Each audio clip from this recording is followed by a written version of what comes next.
एक छोटी सी दुआ। एक छोटे से गांव में एक लड़की प्रीति रहती थी। वह बहुत ही दयालु और मेहनती थी। उसकी माँ बीमार थी और इलाज के लिए बहुत पैसे की जरूरत थी, लेकिन प्रीति के पास पैसे नहीं थे।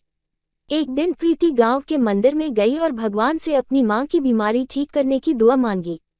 उसने भगवान से कहा, हे भगवान, मेरी माँ को ठीक कर दो। मैं तुम्हारे मंदिर में एक दिया जलाऊंगी और हमेशा तुम्हारी सेवा करूंगी।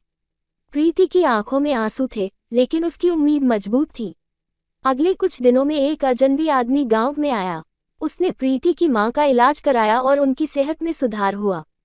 प्रीति चकित थी और उसने उस आदमी से पूछा कि वह कहाँ से आया है। वह आदमी मुस्कुराया और कहा, तुम्हारी दुआ ने मुझे यहाँ भेजा।